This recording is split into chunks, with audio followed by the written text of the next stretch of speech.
Hello everybody. आज जो मैं आपको कहानी सुनाने जा रही हूँ वो मुझे एक व्यूअर ने ही भेजी है।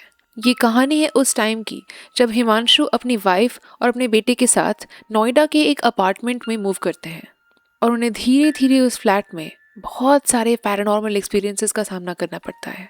ये कहानी शुरू करने से पहले मैं आपसे पूछना चाहूँगी कि अगर आप नए शहर में मूव कर रहे हैं किसी भी वजह से, चाहे कॉलेज के लिए, नौकरी के लिए, और अगर आपके साथ आपके फैमिली मेम्बर्स भी हैं, चाहे आपकी माँ हो, चाहे आपकी नानी हो, या चाहे आपकी वाइफ और बच्चे हों, और आपको कुछ ऐसा अगर एक्सपीरियंस करना पड़े तो आप क्या करेंगे? वेलकम बैक टू रहस्य फाइल्स, जहां मैं और मैं बोनी टोनी सुनाते हैं आपको एक नई डरावनी कहानी हर थर्सडे। चलिए शुरू करते हैं आज की कहानी।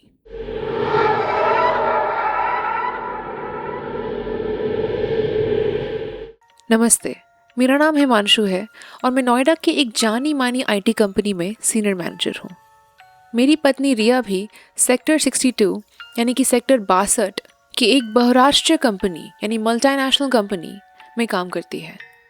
और हमारा 9 साल का एक बेटा है ऋत्विक, जो नोएडा के एक अच्छी स्कूल में 4th क्लास में पढ़ता है यानी 4th स्टैंडर्ड में। हम एक हंसता खेलता खुशहाल मिडिल क्लास परिवार हैं। जिंदगी की भाग दौड़ और ऑफिस शिफ्ट्स के बीच हमें तलाश थी एक ऐसे आशियाने की जहां वीकेंड्स में कम से कम सुकून मिल सके। बहुत ढूंढने के बाद हमें सेक्टर 143 की गुलशन इकेबाना सोसाइटी में एक 3 BHK फ्लैट बहुत ही किफ़ायती किराए में मिल गया था। फ्लैट नंबर था 704। बालकनी से नोएडा, ग्रेटर नोएडा एक्सप्रेसवे का खूबसूरत नज़ारा दिखता था और ऋत्विक के खेलने के लिए नीचे एक बड़ा सा पार्क भी था। जब हमें ये फ्लैट इतने कम किराए में मिल गया तो हमें लगा कि हमारी किस्मत ही चमक गई है। लेकिन हमें क्या पता था कि जिस घर को हम अपना आशियाना समझ रहे हैं, दरअसल वो एक जीते जागते दुष्स्वप्न का जाल था। शुरू के 7-8 दिन इतने सामान्य और इतने शांति से बीते कि हमें किसी भी बात पर कोई शक नहीं हुआ। हम तीनों अपने अपने तरीके से अपने नए घर को सजाने में बिल्कुल व्यस्त थे। मेरी पत्नी रिया ने लिविंग रूम में खूबसूरत पर्दे लगाए, मैंने अपनी पसंदीदा किताबों के लिए एक शेल्फ बनाया और मेरे बेटे ऋत्विक ने दीवारों पर अपने पोस्टर्स लगा दिए। दिन भर तो काम में बीत जाता और रात को हम तीनों बालकनी में बैठ के चाय पीते और बातें करते। सब कुछ बिल्कुल परफेक्ट चल रहा था। उस वक्त हमें लग रहा था कि हम नए घर में धीरे धीरे सेटल हो रहे हैं। लेकिन आज जब मैं पीछे मुड़कर देखता हूँ तो मुझे समझ आता है कि उस फ्लैट में जो कुछ भी हो रहा था कुछ भी नॉर्मल नहीं था। उस घर में कुछ ज़्यादा ही खामोशी थी। ऐसा लगता था जैसे वहाँ पे कोई चीज़ है जो हमारी आदतों को समझ रही हो। हम घर पर कब कब होते हैं, रिया कब सोती है, ऋत्विक अपने कमरे में अकेले कब रहता है, सब कुछ। उस घर में कुछ तो था जो हम पर हमला करने से पहले अच्छे से हमें समझ लेना चाहता था। और हमारे साथ जो पहली अनहोनी हुई वो 10वें दिन पर हुई। वो शनिवार का दिन था, दोपहर के 1 बज रहे थे। नोएडा की धूप बालकनी के शीशे से अंदर तो आ रही थी, लेकिन एसी चलने की वजह से घर के अंदर थोड़ी थोड़ी ठंडक और एक सुस्ती फैली हुई थी। रिया और ऋत्विक दोनों अपने अपने कमरों में सो रहे थे और मैं लिविंग रूम के सोफे पर बैठकर लैपटॉप पर अपने ऑफिस का पेंडिंग काम निपटा रहा था। घर में इस वक्त बिल्कुल सन्नाटा था, बस एसी की सरसराहट की आवाज़ आ रही थी। बीच बीच में बाहर एक्सप्रेसवे से किसी गाड़ी की दूर से आवाज़ आ जाती, फिर वो भी धीरे धीरे ख़त्म हो जाती। सोसाइटी के इतने बड़े टावर में रहने के बावजूद उस दोपहर उस घर में एक अजीब सी खामोशी महसूस हो रही थी। एक अजीब सा खालीपन था वहाँ, जैसे परिवार के हम 3 सदस्य उस घर में नहीं बल्कि किसी डब्बे में बैठे हों। Thank you for the project status, need to get this work done ASAP। मैं अपने अंडर के मैनेजर को एक मेल लिख रहा था कि तभी किचन से एक जोर से आवाज़ आई। मैं 1 सेकंड के लिए वहीं रुक गया। ऐसा लगा जैसे कोई भारी स्टील का बर्तन धीरे धीरे फर्श पर घसीटा जा रहा हो। इस बार आवाज़ थोड़ी ज़्यादा देर तक आई। मैंने लैपटॉप से नज़र उठाई और किचन की तरफ देखा। रिया और ऋत्विक तो सो रहे हैं, तो फिर किचन में कौन है? किचन लिविंग रूम से कुछ ज़्यादा दूर नहीं था, लेकिन उस वक्त किचन का अंधेरा कुछ अलग सा ही लग रहा था। दिन का वक्त था और लाइट्स बंद थी। बालकनी से आती हुई रोशनी किचन में उजाला कर रही थी, लेकिन दिन का वक्त होते हुए भी मुझे बहुत डर सा लगा। मैंने खुद को समझाने की कोशिश की कि शायद कोई बर्तन ठीक से रखा नहीं होगा और इसलिए अपने आप ही हिल गया होगा। फिर मैं वापस काम में लग गया। थोड़ी देर बाद वहाँ से फिर से वही आवाज़ आई। अब मुझे उठकर देखना ही था कि किचन में क्या हो रहा है। मैं तेज़ कदमों से किचन की ओर बढ़ा। किचन बिल्कुल खाली था। न वहाँ रिया थी, न वहाँ ऋत्विक था। मैंने आसपास चेक किया, कोई बिल्ली भी नहीं थी। बर्तन स्टैंड पर थे, गैस बंद थी, सिंक भी खाली था। फ्रिज की हल्की सी आवाज़ आ रही थी, पर सब कुछ शांत ही था। मैं कुछ सेकंड के लिए वहाँ खड़ा रहा। मुझे बताते हुए थोड़ी शर्मिंदगी महसूस हो रही है कि मैं 36 साल का एक आदमी वहाँ किचन में दिन के वक्त पे खड़े खड़े घबरा रहा था। मैं समझा नहीं सकता, पर वहाँ की हवा ही कुछ अलग थी, लिविंग रूम से बिल्कुल अलग।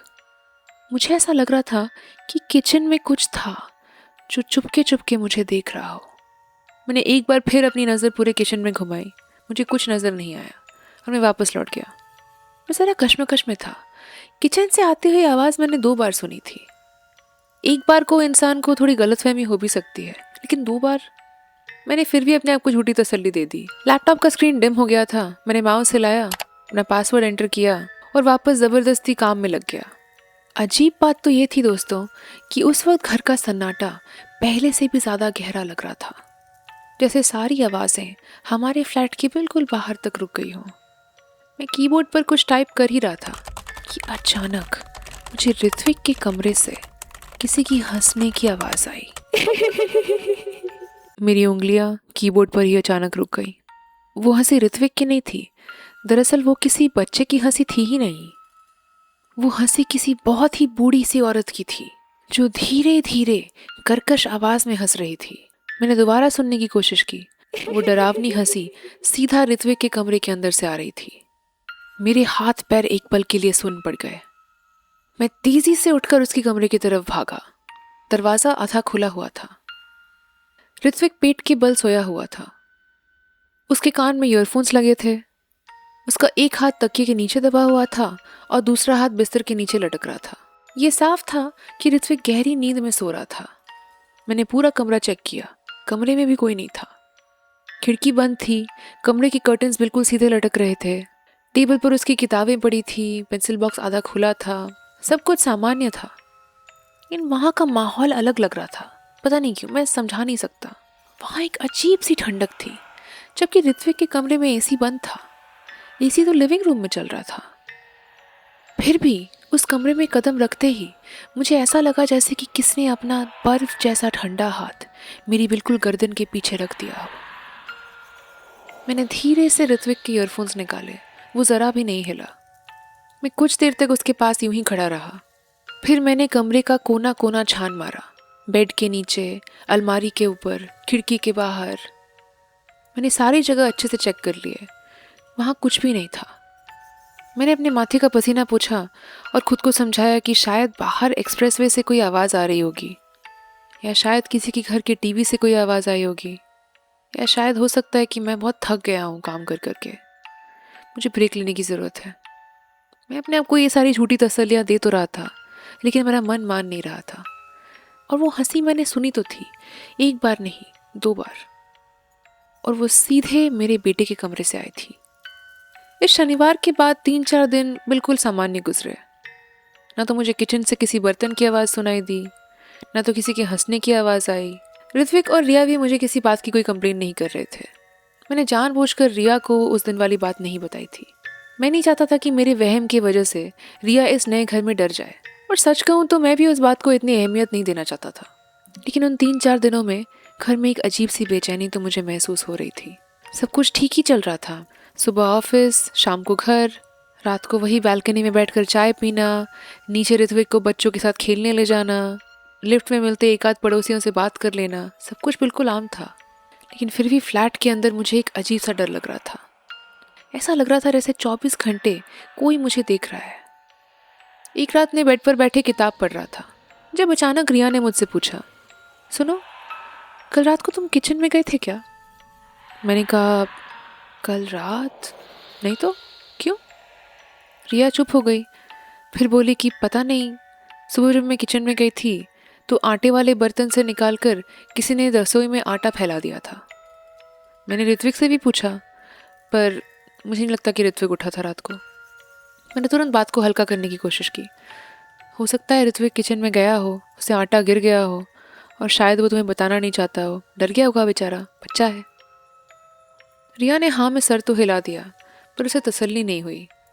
उसे शायद चोर का डर लग रहा था, पर मुझे पता है कि मुझे किसी और बात का ही डर था। हर रात सोने से पहले जब मैं लिविंग रूम के आखिरी लाइट को ऑफ करता तो ऐसा लगता जैसे वहाँ कोई खड़ा है, चुपचाप मुझे देख रहा है, जैसे अभी कोई वहाँ से निकलकर मेरे दोनों पैर पकड़ लेगा। आजकल मैं ऋत्विक के कमरे से गुजरता तो एक बार अंदर ज़रूर झांक लेता। कभी किचन में रखे बर्तन वैसे ही पड़े होते, पर मुझे फिर भी लगता कि शायद किसी ने यहाँ से कुछ तो हटाया है। सच बताऊँ तो मुझे लग रहा था जैसे धीरे धीरे मेरा दिमाग खराब हो रहा है। मैं कई बार अपने आप को समझाने की कोशिश करता, शायद मैं बहुत थक गया हूँ, शायद ऑफिस का स्ट्रेस है, शायद मुझे अभी तक नए घर की आदत नहीं लगी है, शायद मुझे रात को जल्दी सो जाना चाहिए। लेकिन उस रात जो हुआ उसके बाद मैं अपने आप को तसल्ली देने के लिए और कोई बहाना नहीं बना पाया। रात के लगभग 2:30 बज रहे होंगे। मैं बिल्कुल गहरी नींद में सो रहा था कि अचानक रिया ने मुझे जोर से धक्का देकर उठाया। क्या हुआ रिया? डर के मारे उसका पूरा शरीर कांप रहा था। वो कुछ बोलना चाहती थी पर बोल ही नहीं पा रही थी। इतने अंधेरे में भी मुझे उसका चेहरा सफ़ेद पड़ता हुआ दिख रहा था। उसने मेरी हाथ को इतने कस के पकड़ा था कि मुझे दर्द होने लगा था। मैं जल्दी से उठा, मैंने बेड साइड लैम्प ऑन की और पूछा, क्या हुआ रिया? कोई बुरा सपना देखा क्या? रिया ने कोई जवाब नहीं दिया। उसकी हालत ही नहीं थी कुछ कहने की। उसने बस कांपती हुई उंगली से हमारे बेड के बिल्कुल सामने बने हुए वार्डरोब के शीशे की तरफ इशारा किया। मैंने मुड़कर उसकी तरफ देखा। वार्डरोब के बड़े से शीशे पर धुंध की एक पतली सी परत चढ़ी हुई थी। पहले तो मुझे लगा कि शायद मैं नींद में हूँ या शायद मेरी आंखों का धोखा है, लेकिन फिर मैंने ध्यान से देखा। उस धुंध के बीच किसी ने अपनी उंगलियों से शीशे पर साफ साफ लिखा था, निकल जाओ यहाँ से। अक्षर बिल्कुल टेढ़े मेढ़े से थे, जैसे किसी बहुत बूढ़े व्यक्ति ने वहां पर बहुत तकलीफ से वो कुछ शब्द लिखे हों। और लिखावट को तो एक सेकंड के लिए मैं परे रखता हूँ। सबसे डरावनी बात तो ये थी कि वो लिखावट बिल्कुल ताज़ा थी, जैसे अभी 5 मिनट पहले ही लिखी गई हो। हर अक्षर से पानी की बूंदें धीरे धीरे नीचे टपक रही थी। शीशे पर कुछ लकीरों सी बन गई थी, जैसे कि यह संदेश बिल्कुल मिनटों पहले ही लिखा गया हो। हमारे कमरे का दरवाज़ा अंदर से बंद था, खिड़की भी बंद थी। हाँ, एसी चल रहा था, पर कमरे में इतनी ह्यूमिडिटी नहीं हो सकती थी, और हम दोनों के अलावा कमरे में कोई तीसरा भी नहीं था। रिया बिल्कुल सहम गई थी, बेचारी बिल्कुल शांत हो गई थी, बहुत डरी हुई थी वो। दरअसल मैं भी थोड़ा थोड़ा डर गया था। उस रात हम एक पल के लिए भी नहीं सो पाए।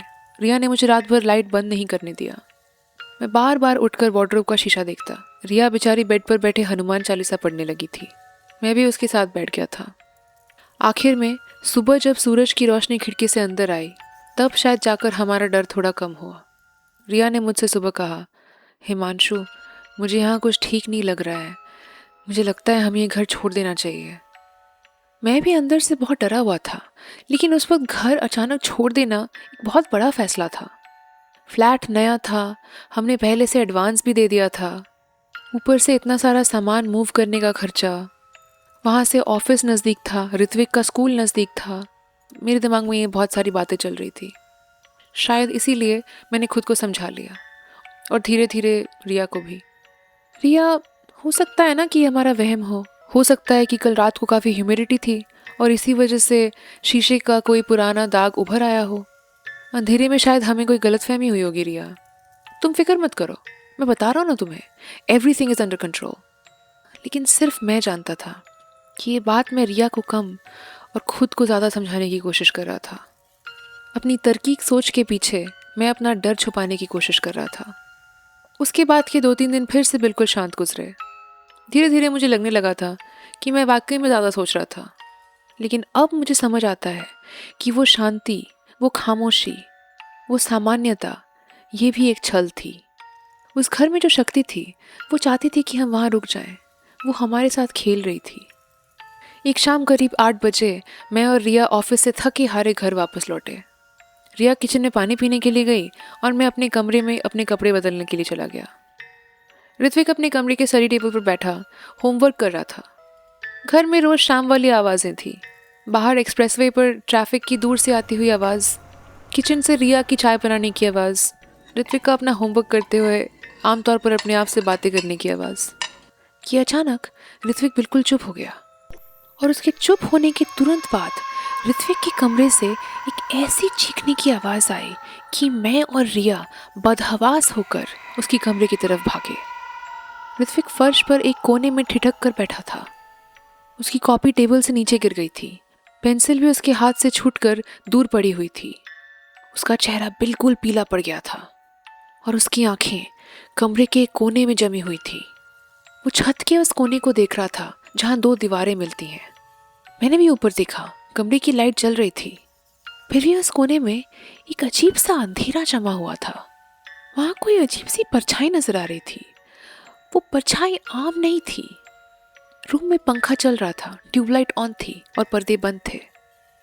वहां कोई वजह नहीं थी कि सीलिंग का एक हिस्सा बाकी कमरे से इतना अंधेरा और काला नजर आए। लेकिन वो अंधेरा वहां था, बिल्कुल धुएं जैसा। उस धुएं का आकार अजीब सा था, जैसे कि किसी व्यक्ति की हो, किसी औरत की। मैं उस तरफ देख ही रहा था और समझने की कोशिश कर रहा था कि वो क्या है।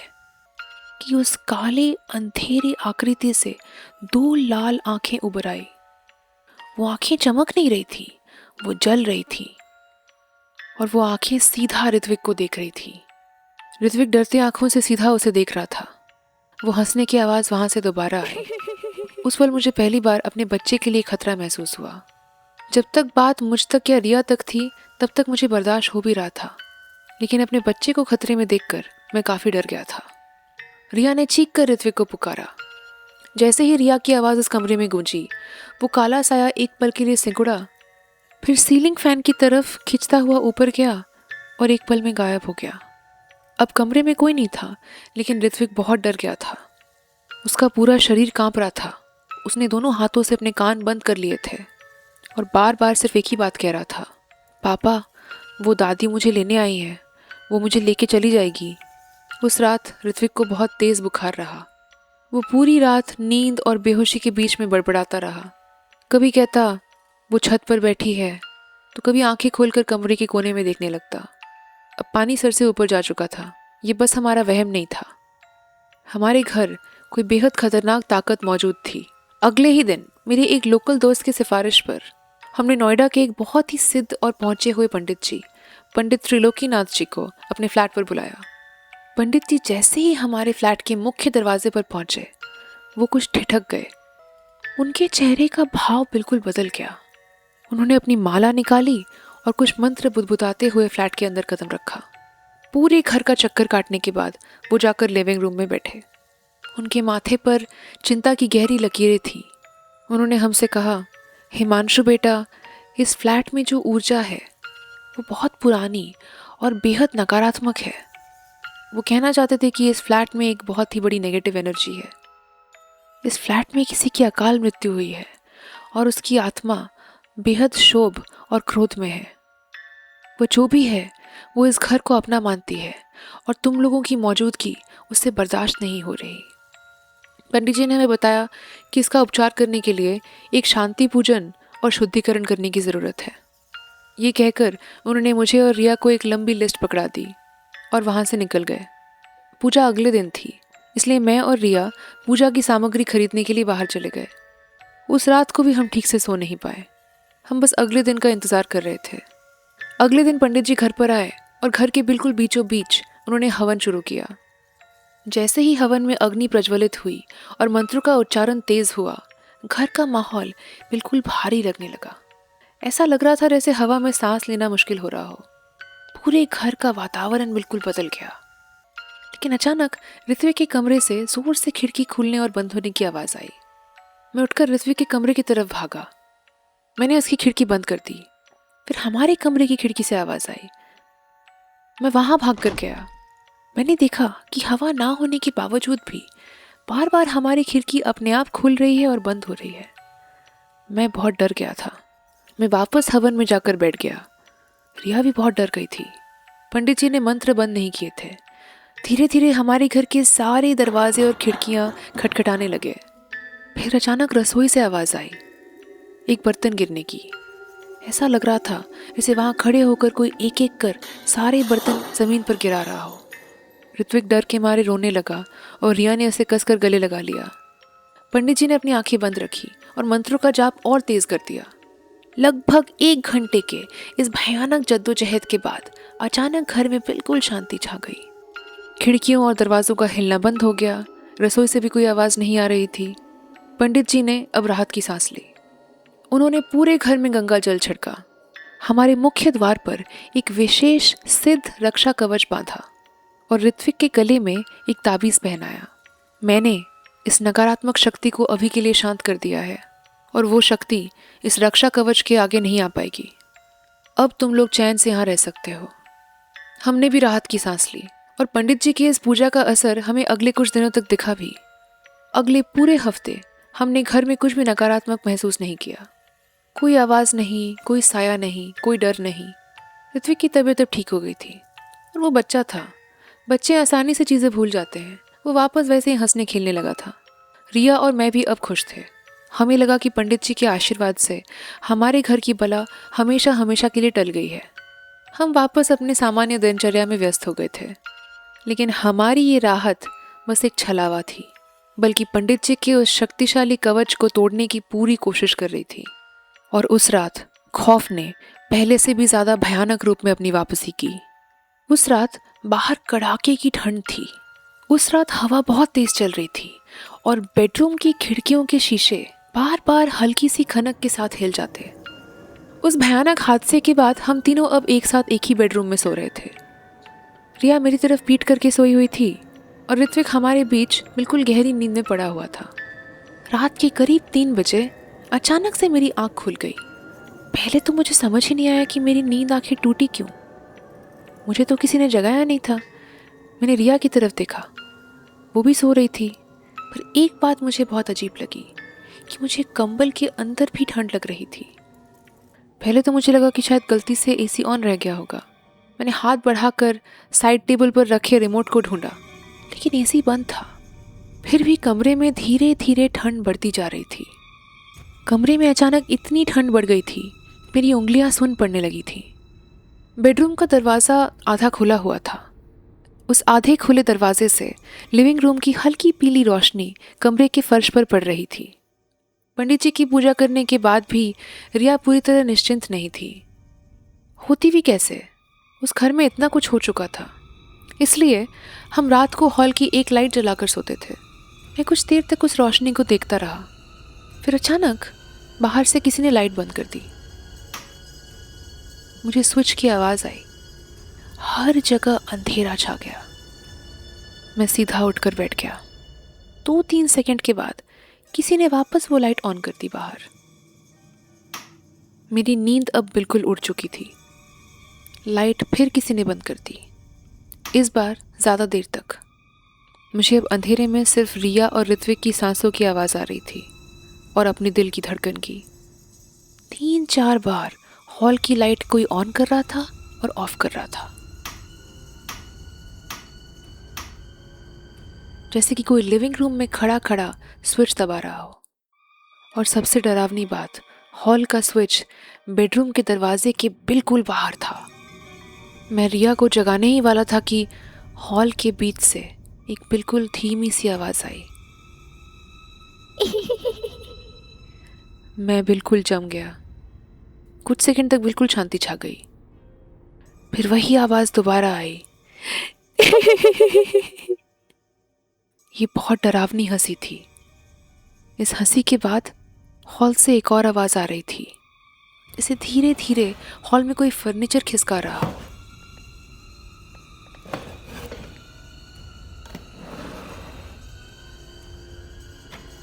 मैं कुछ देर तक तो बिस्तर पर ही बैठा रहा। मुझे समझ नहीं आ रहा था कि मैं क्या करूं। लिविंग रूम से वो आवाज़ अब भी आ रही थी। ऐसा लग रहा था जैसे लिविंग रूम में कोई चीज़ रेंग रही हो। मैंने कांपते हाथों से अपना फ़ोन उठाया और फ्लैशलाइट ऑन की। लिविंग रूम में अब बिल्कुल अंधेरा था। मैं धीरे धीरे बिस्तर से उठा। फर्श पर पैर रखते ही मुझे एहसास हुआ कि टाइल्स बिल्कुल बर्फ़ जैसी ठंडी हो गई थी। रिया और ऋत्विक अब भी सो रहे थे, लेकिन ऋत्विक की सांसें अब थोड़ी पहले से भारी हो गई थी। मैं जैसे ही दरवाजे के पास पहुंचा, बाहर से वो आवाज़ बिल्कुल बंद हो गई। एक पल के लिए पूरे फ्लैट में वापस से शांति थी। मैंने दरवाजे को थोड़ा सा और खोला। फ्लैशलाइट की रोशनी सीधा लिविंग रूम पर जाकर गिरी। वहाँ सब कुछ अपनी जगह पर ही लग रहा था। सोफ़ा, सेंटर टेबल, दीवार पर लगी घड़ी, बालकनी के पर्दे। लेकिन मेरी नज़र सीधा मुख्य दरवाजे पर गई। पंडित जी ने जहाँ रक्षा कवच बांधा था, वहाँ अब कुछ भी नहीं था। सिर्फ दीवार पर एक काला जला हुआ सा निशान रह गया था। नीचे फर्श पर धागे के कुछ टुकड़े पड़े हुए थे। वो धागा कटा हुआ नहीं लग रहा था, वो जला हुआ भी नहीं लग रहा था। देखकर ऐसा लग रहा था कि वो धागा अपने आप ही अंदर से सड़कर टूटकर गिर गया हो। मेरे गले में कुछ अटक गया। मैंने फ्लैशलाइट थोड़ी और ऊपर करी। मुख्य दरवाजे के पास के दीवार पर गंगाजल के सूखे हुए छींटे अब भी नजर आ रहे थे, लेकिन उन छींटों के बीच एक काली सी लकीर नीचे की तरफ खींची हुई थी, जैसे किसी ने दीवार को अपनी उंगली से छूकर एक काली लकीर खींच दी हो। तभी लिविंग रूम के दूसरे कोने से एक बहुत ही हल्की सी आवाज आई। मैंने तुरंत फ्लैशलाइट उधर घुमाई। पहले तो मुझे कुछ दिखाई नहीं दिया। पूरे कमरे में बस अंधेरा था। फिर धीरे धीरे मुझे उस कमरे में एक आकृति बनती दिखाई दी। रूम के बिल्कुल बीचों बीच एक औरत जैसी आकृति खड़ी थी। वो पूरी तरह रोशनी में नहीं थी।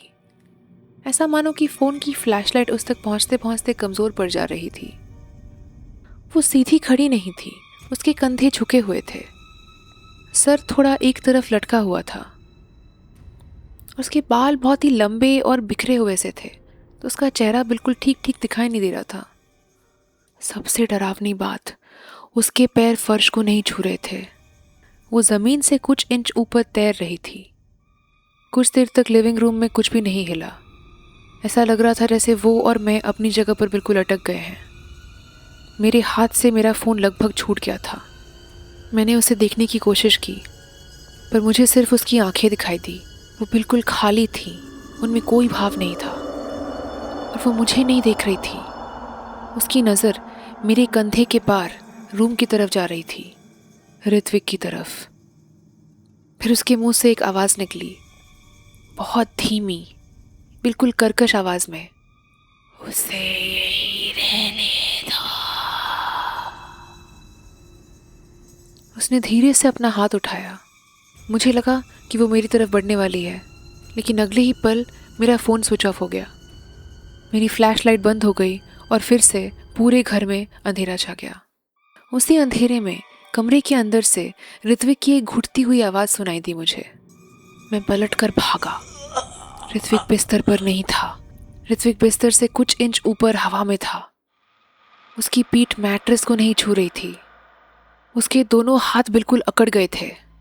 शरीर बिल्कुल सीधा था। उसकी आंखें खुली हुई थी, पर वो होश में नहीं लग रहा था।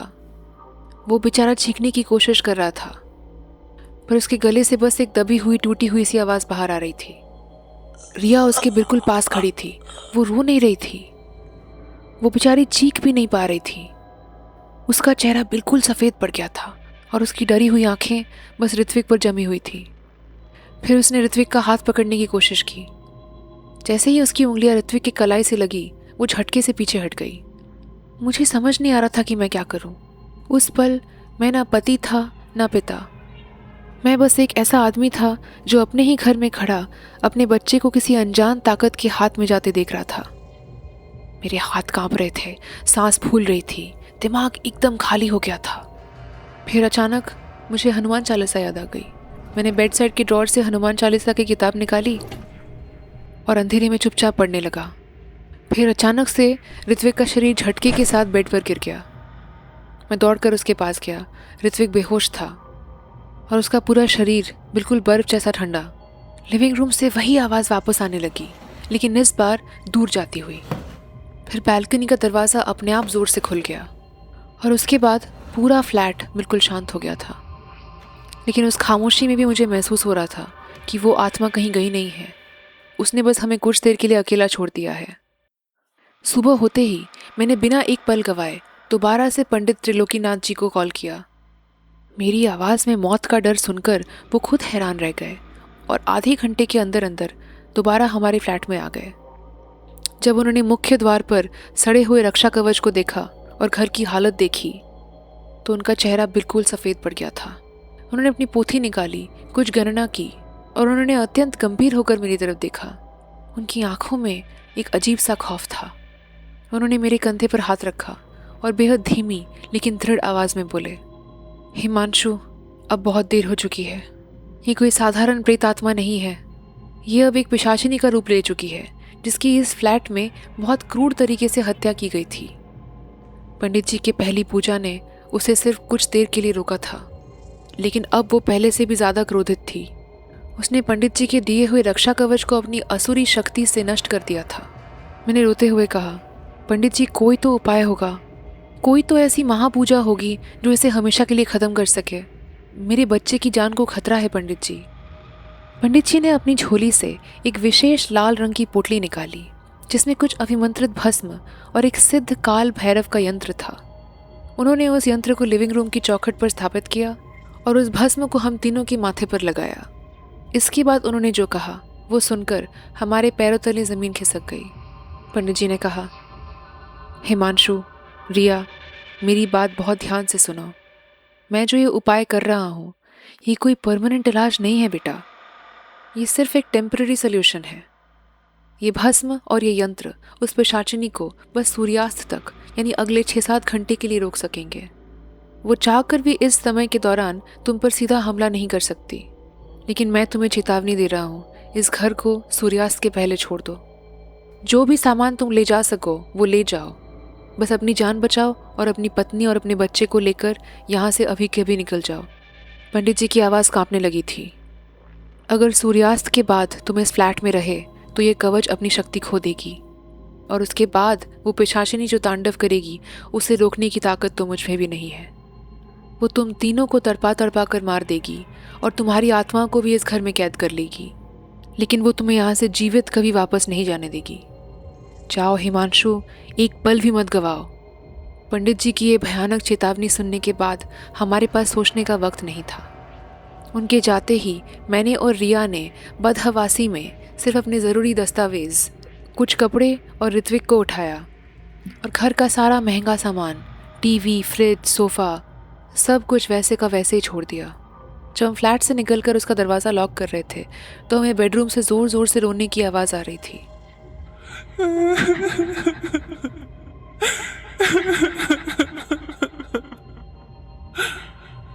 कमरे से दीवारों पर नाखून खरोचने की आवाज़ भी आ रही थी।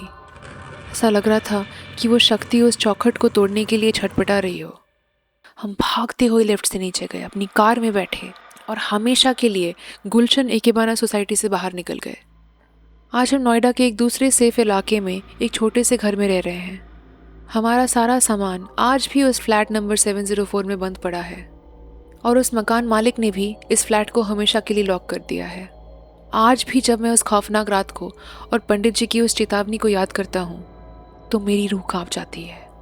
ज़िंदगी में कभी कभी हम सस्ते के चक्कर में मौत के कितने करीब पहुँच जाते हैं, ये मुझसे बेहतर कोई नहीं जान सकता। तो दोस्तों, ये थी हिमांशु की कहानी।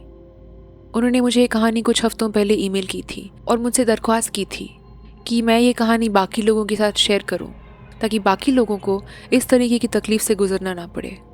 तो मैं आशा करती हूँ कि आपको हिमांशु की ये कहानी अच्छी लगी हो। अगर आपके साथ भी ऐसी कोई पैरानॉर्मल घटना घटी है तो आप मुझे यहाँ नीचे दिए गए ईमेल पर वो घटना भेज सकते हैं। बाकी थैंक यू हिमांशु ये कहानी शेयर करने के लिए। आप लोग मुझे कमेंट करके ज़रूर बताएं कि आप ये कहानी कहाँ से सुन रहे हैं और आपकी मेरी कहानियाँ कैसी लगती हैं। मैं मिलूँगी आपसे अगले थर्सडे। तब तक के लिए good night and good bye.